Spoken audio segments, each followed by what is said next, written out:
Number 10, Downing Street. Things are really not looking very good at all for the Prime Minister, as today we learn he scored an approval rating of just 11%. Figures from YouGov out today state that 70% of the British electorate do not approve of Sir Keir Starmer as the leader of the country, or indeed approve of his government. So here is the big question. Are Sir Keir Starmer's days numbered? Is he a dead Prime Minister walking? Starmer panics as Lee Anderson humiliates him live, just as new polling today sends his approval into free fall. According to the clip, he's hit with an 11% approval score, plus a claim that 70% of the country disapproves of his leadership. Look, when that kind of confidence evaporates, taxes bite and public safety gets shaky. But here's the twist, it will leave you gobsmacked once you clock how Anderson flips the whole exchange. The studio chat turns into a pressure test of who runs Britain, voters or the machine. So what happens when the numbers crash and the cameras roll? Well, I'm joined in the studio by the Reform UK MP and the Chief Whip for Ashfield, Lee Anderson, as well as GB News' political editor Chris Hope and GB News' senior political commentator Nigel Nelson. Gentlemen, welcome to the studio. Let's start, Lee Anderson, with the poll out today, the YouGov poll.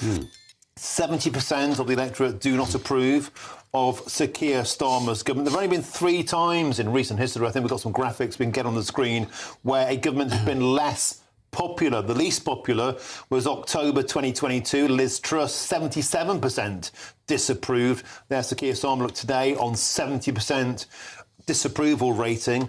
Liz Truss, as I said, in 2022, 77% didn't approve. And then it was Theresa May, 72%. This was the final days of the Brexit deadlock, where she was forced to quit. Actually, this is when the Brexit Party booted her out of existence because of those elections in Brussels and the locals. And finally, the final days of Rishi Sunak, just 3 days before he was annihilated in the election at 72% disapproval.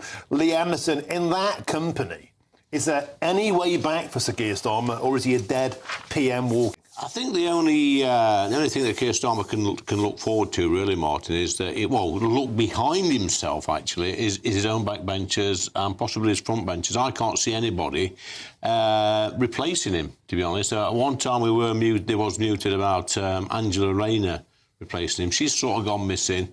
Wes Streeting is sort of slithering about in the background. He could be ready to launch the old dagger in the back. But now I'm surprised. He said he had a popularity rating of 11%. I'm surprised it's as high as that at the moment, Martin, because everywhere you go in this country, as a politician, people talk to me wherever I go, and this man is despised. I think he's the most despised Prime Minister in history. I think he's cowardly.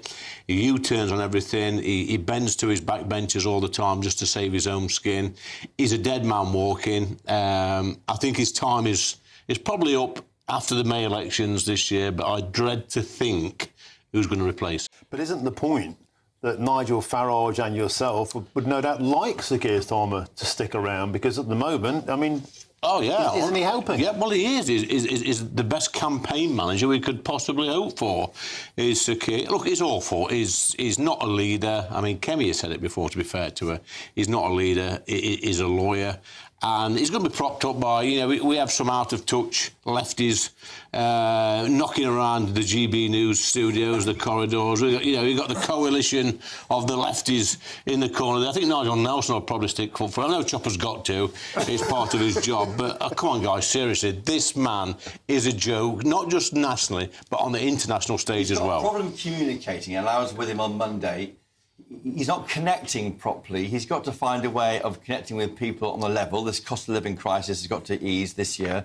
The problem, I think, is they should have been more honest about the need to biff up probably income tax by 1 or 2% because of the money spent on COVID, rather than scratch around for areas and annoy people and then U-turn them on with the family farm tax or the pensioners and their winter fuel allowance. I think he's got into a mess here and he can't really cut through, and he's trying hard to. He isn't liked on social media, and I find that difficult because when you're with him, he's not a bad bloke, but he just doesn't seem to cut through. But Chopper's not even Marmite, is he? No. Everybody dislikes him. I know. Well, everybody. Well, but Chopper's right about the big mistake before the election was to promised not to put up the three big taxes, national insurance, income tax and VAT. And that means what's happened is that small groups get hit, and understandably they think it's unfair on them when they see other people getting off scot-free. Well, we've heard today, Lee Anderson, that Morgan McSweeney says that the answer is 3 E's. So what does that confirm? They're not describing a leader having a rough week. They're describing someone the public simply doesn't rate. And once voters decide you're not straight with them, it doesn't matter how many comms tricks you try. The damage sticks. And here's the bigger issue: people are tired of being managed. They want a government that protects the border, keeps streets safe, and stops treating hard-working taxpayers like an unlimited cash machine. Instead, they see endless spin, and then the monies are missing when it comes to basics. That's why alternative parties grow, not because everyone suddenly became a political nerd, but because they feel ignored. Now we get to foreign policy, and this is where the disconnect gets even clearer. Because you've got leaders talking tough about Ukraine, while lots of Brits are thinking, you can't even sort problems here. Pay attention to how he frames borders and risk. We can get back with 3 E's, and that is the fight of his life requires empathy, emotion and evidence. If Sir Keir Starmer can come up with those things, then all will be safe. 3 E's? I think Morgan McSweeney's been taking some E's, mate, with that sort of comment. I mean, it's absolutely ludicrous. Nobody believes Morgan McSweeney, and they don't believe Keir Starmer. It's absolute nonsense. That report was denied by Number 10, Martin. It was on the front page of today's Independent. And it's denied by Number 10, just so we know. Some of our reporting here, they say that wasn't what was said by Morgan McSweeney, but Morgan McSweeney is this chief of staff trying to take the fight to reform UK. I mean, there are more MPs called Josh than there are in your party in the House of Commons. You're big in the polls. You're being puffed up by the hot air of politicians and by support. But will you deliver? When can you deliver? Can you cut through your thinking? I remember you saying 18 months... No, just after the election last year, saying this was a sugar rush, a political sugar rush in British politics. There's no sugar rush there, mate. We're here to stay. And the polls are saying that. Probably 180 polls now. We've been at the top, consecutive polls. Membership, 270,000. Excellent candidate announced today for the London mayor election, Leila Cunningham. She's going to give Mayor Khan... Well, I think she'll boot him out of London. So it's all good at the moment, but we're not complacent. We're working hard. We're getting the money in. We are campaigning. And the campaign for the local elections starts today. I want to ask you, Lee Anderson, about this so-called coalition of the willing. Today's announcement, there's a possibility of British boots on the ground in Ukraine. I'll be joined by an SAS hero in the studio in a short while's time. Do you think it's the right thing to do to send British troops to Ukraine? Listen, Martin, there is no such thing as a coalition of the willing. It's a coalition of the unwilling. It's two out-of-touch leaders, Macron and Starmer, puffing their chest out, saying they're going to defend the borders of Ukraine. They can't even defend the border of their own countries. Are you saying you wouldn't vote for troops to go into Ukraine? You'll get a vote on this, you're an MP, would you vote against it? I would hope it's a free vote for the whole of Parliament. Will you vote against it? I will vote. In the current state of the world, if it's just France... and it's just the UK going into the Ukraine, of course I would. I mean, this so-called coalition of the willing, it's not very willing. If every country in Europe were prepared to put their armed forces in, have a proper rota, have proper investment in our armed forces as well, then maybe we could look at it. Is that reform policy, then? The 5 MPs will vote against... At the moment it is, yeah. So does that mean that if this would end the war in Ukraine, you would vote against it? It doesn't end the war in Ukraine. I appreciate we're not way away. Putin's got to agree to this in the first place. Yeah. And he's already said that he won't. But anyway, in the event that we can put boots on the ground, Britain, France, other countries joining in, maintain a ceasefire, American guarantees, would you vote against Well, I think it's got to be, all the countries in Europe put troops in there, plus the US as well. They've got to back us up as well.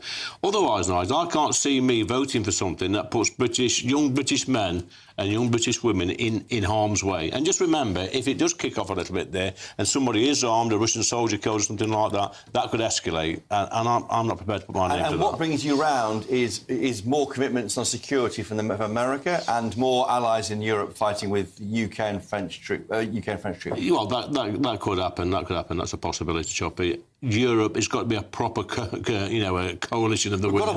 At the moment, it's just two countries. You could be in charge in 2029. It's just two countries. I wouldn't vote for anything that sent just two countries into Ukraine to defend their borders against Russia. Is nonsense. That's the point. When politicians act brave on the world stage but look weak at home, voters don't clap, they roll their eyes. If you can't control your own border, if you can't give people confidence, if you can't stop costs rising, then grand talk about boot on the ground sounds like ego, not leadership. And it's not heartless to say that. It's responsible. British troops are not props. If you're asking young men and women to go into harm's way, you'd better have a serious plan, serious allies, and a clear end goal, not vibes and photo ops. So here's where we are. Starmer is taking hits on trust, competence, and priorities all at once. Live in front of the country. You can call it harsh. You can call it unfair. But you can't pretend people aren't feeling it. Britain needs leaders who put British people first, speak plainly, and stop the constant backtracking. If Starmer can't do that, the public will move on, and they'll do it without any sympathy for the Westminster bubble.